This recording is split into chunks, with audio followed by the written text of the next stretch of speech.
waiting. I've been waiting for this moment all my life. Before we continue, this video is sponsored by the Frozen A620 GDL from ID Cooling. This dual tower air cooler is a limited edition of ID Cooling's critically acclaimed A620 and features a blacked out aesthetic with gold trim. The original A620 is widely recognized as a value king, and the GDL model offers the same leading performance with a subtle cosmetic lift. 6 copper heat pipes and a pure copper base facilitate optimal heat dissipation, while the included 120mm fluid dynamic bearing fans feature large rubber corners for quiet operation. The adjustable fan brackets and cutout heatsink also ensure high RAM compatibility. This cooler was recently showcased in a video featuring my personal system, where it demonstrated outstanding thermal performance during stress testing with a Ryzen 9 9950X. To learn more about the Frozen A620 GDL from ID Cooling, click on the link in the description. So back in October, I showed you guys my Pokemon card collection, and I chose 10 of those cards to be sent in to PSA for grading, which is basically a way to officially indicate the condition the card is in, thereby affecting its value. So it was a pretty big thing for me because I had never sent in anything. There was some risk involved as to whether I would ever see the cards again, if they'd get lost in the mail. I had a lot of concerns, but fortunately, about 2 months later, those cards have found their way back to me. They are now here in my possession, and we're gonna take a look at the official grades of each of them right now. But before we do, there's a note that I wanted to make. So I sent in 10 cards to PSA, but if you look here, there's only 9 slabs that I have in this box. Where did the 10th one go? Did they steal it? PSA, those thieving bastards? No. I actually already pulled one of them and gave it to my girlfriend because it was her card to begin with. It was the Japanese Charizard from Celebrations. That actually came back as a 10, so I gift wrapped it and gave it to her as a birthday / Christmas gift, and that's why it's not here. But now let's take a look to see what grades the other cards returned. And for the record, full transparency, I've already seen the grades. I didn't know this, but PSA actually sends you a confirmation email once they're done grading the cards, and before they send them back to you, just so you can look everything over. So they had the full list of all the cards along with the actual grades next to them. So I did have to look at that. Full transparency, I don't want to like fake any reactions here, but I'm still excited to share the results with you guys, especially because it's going to be interesting to see what I predicted some of these cards would get and what they actually came back as. Some of my predictions were spot on, but then others were way off. So let's just take a look. And here we go. Our first of 9 remaining slabs is the Leafeon VMAX, which came back as a PSA 10. Whoa, buddy. I'm pretty stoked about this one, especially because I already have that PSA 10 Moonbreon from Evolving Skies. This one just is gonna match it so nicely. I was pretty sure it would come back as a 10, but you never really know. I mean, the centering is bang on, and there's no flaws visually that I can tell, but you just never know. Sometimes the inspector sees things that you don't. That's their job, but fortunately, he didn't find enough wrong with it to dock it a point. So PSA 10 it is. This is, so that's 2 10s. Out of the 10 cards that I submitted, we already have 2 10s under our belt, but don't get too excited. They weren't all great, like this Magikarp from Paldea Evolved, which came back as a 7. I completely misjudged this card. You know, in my prediction in the last video was that it maybe come back as a 9 or something like that, maybe even a 10, because I was only looking at the centering on the back, which looks pretty damn good. I completely ignored the awful centering on the front. You can see that the top and left borders are just really thin compared to the right and bottom ones. It's completely off. I can't say I'm not a little disappointed that this came back so low, but I can't necessarily say I disagree with it either. In fact, I thought most of the grading for all these cards was pretty fair by whoever graded them, except for maybe 1 or 2, and we'll get to those shortly. But the next one up is a Sun and Moon Lily Full Art. Came back as a 9, and this is, if you remember, this is the card that my girlfriend got me. She kind of surprised me with it, and she was none too pleased when I told her that the card she bought me did not return as a 10. She's very, very sad, very disappointed. The card that I got her came back as a 10, the one she got me, a 9. It doesn't mean anything other than that I'm the better one in the relationship, and clearly I love her more than she loves me. The next one is Squirtle. This is the one I have a bone to pick with, okay? The Squirtle, this is base Shadowless Squirtle, not first edition, but Shadowless. Came back as a 6, bro. I submitted this because I thought it was gonna come back as a 9, at least an 8 or 9, because it looks like it's in fantastic condition to me. There's just the slightest bit of white on 1 or 2 of the corners, just ever so slightly. You can barely see it. Everything else looks perfect to me. I don't know how this came back as a 6. Either there's something I'm missing, some minute detail that only a certified grader would catch, or the guy was just having a bad day, he misjudged something. I feel like I could easily regrade this, send this back in, and it would return a higher score. This is the one card I disagree with.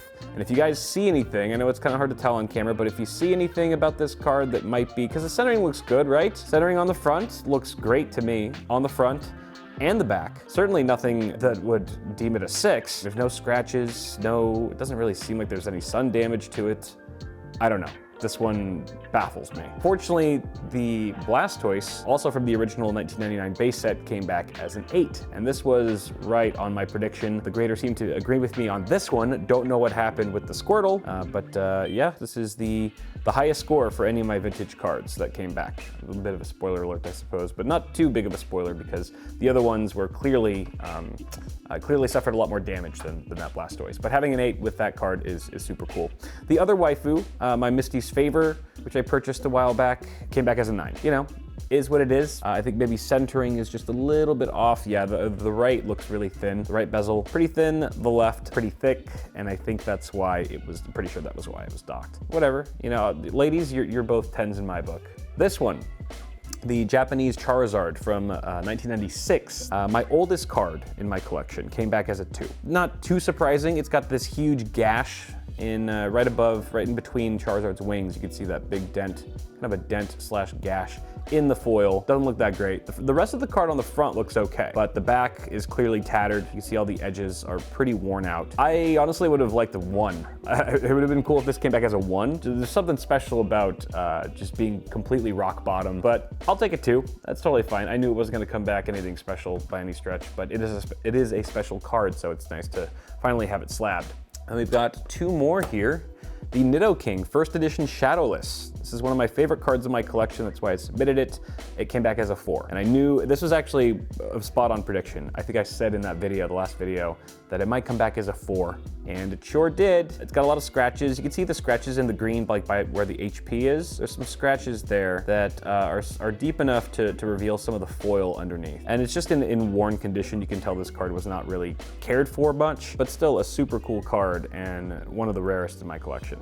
And finally, the Rayquaza VMAX Secret Rare from Evolving Skies came back as a 10. I got a perfecto 10 out of 10 on this one, which I'm super happy about. This one I wasn't sure what it was gonna get. The centering on the back looked good, but because of these full arts and how like the bezel isn't really super visible for some of them, depending on the artwork, I couldn't really tell how the centering was on the front. Sometimes it's good on, as we saw, sometimes it's good on one side, but not so much on the other. But apparently it wasn't too shabby, and we returned back a perfect score. This is a $700 card, roughly selling for $700 as a PSA 10. So pretty nice to have a new heavy hitter in my collection. Obviously no intention to sell any of these, but it's still pretty cool. And that's all of them. So out of the 10 cards that I submitted, 3 of them came back as 10s, which I think is pretty awesome. Very happy overall with the experience. PSA got these back to me, like I said, in around 2 months' time, a little more than 2 months, which is much faster than I was expecting. Would I grade more cards in the future after this experience? Yeah, I definitely would. And if you're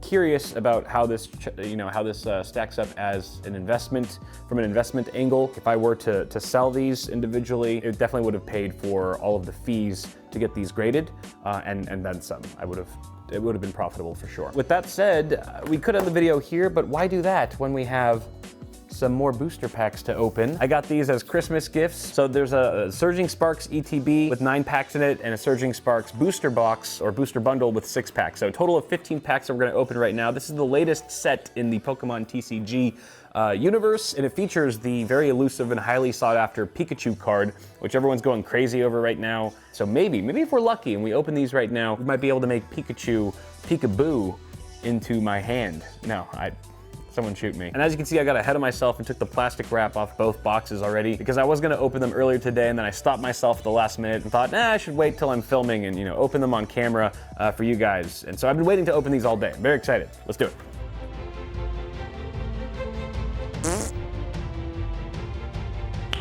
Nice.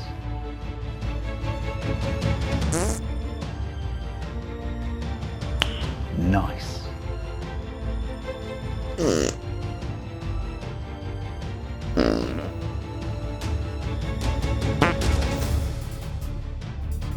Nice. Nice. Nice. Nice.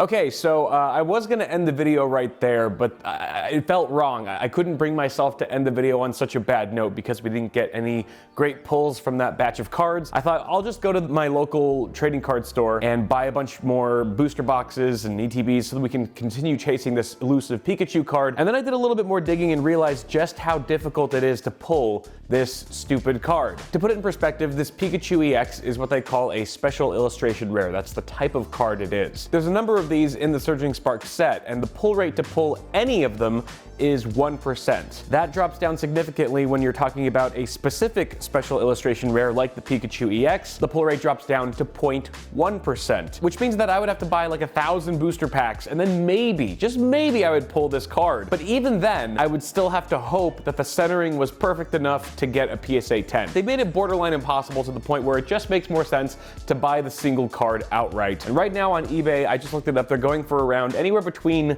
$1,200 to upwards of $2,000. So this is the one I found right here, which is $1,140. That's actually on the low end for a PSA 10. I don't think I'm gonna buy it just yet. I'm gonna see if it goes up or down in price in the coming weeks, but I'm definitely gonna keep my eye on it because it is a chase card that I personally like a lot. The more I look at it, the more I'm like, yeah, that is a pretty sweet card. I don't always buy every single chase card from every single set that comes out. I'd be broke by now if that were the case, but when I do see one that I really like the artwork of, then I do consider it. So we'll see if I actually pull the trigger on that in the coming weeks. But the last thing I want to share with you is that I've decided to send yet another batch of my cards into PSA for grading, and I've gone through the entire stack of my collection, ended up with these 7 cards. I'm just going to be sending 7 of them this time, most of them Charizards. Actually all but one is a Charizard. This is a Giratina V-Star. The rest are from my Charizard collection or whatever you want to call it, and unlike the last batch, I'm pretty certain that this time around all of these cards are going to return as either a 9 or a 10. And I say that with a bit more confidence this time around because since I got back my first batch of cards from PSA, I have a better idea of what to look for and which cards could potentially get a perfect 10. So I've looked at these cards pretty carefully and the condition is spot on. Centering is great on the front and back, if not a little bit off for some of the cards, which is why I'm expecting maybe a 9 for some of them, but definitely some potential 10s in this batch. The one I'm most excited for is this Charizard from Evolutions. This is just the holographic Charizard. I have the reverse holo as well from the same set, but it's just not in the best condition. This one, however, does have everything going for it. Good centering, no white around the edges and things like that. Right now, PSA 10s of this card are selling for around $1,500, so not too shabby. If this comes back as a gem mint, I will be very pleased. Hopefully we see all these grades back in around 2 months time, which again was about how long it took to get the first batch back, which isn't too bad at all. But that's gonna do it for this one. Thank you very much for watching. I know not everyone's into Pokemon cards, but if you made it this far into the video, then clearly you have some interest there. If you have any experience chasing this Pikachu so far, let me know how it's going for you. I'd love to hear any success stories, and also fascinatingly depressing to hear some of these people online who have bought like 2,000 packs of Surging Sparks and still haven't found this damn Pikachu card. So let me know how it's going for you. That's gonna do it for this one though, guys. I will see y'all in the next video.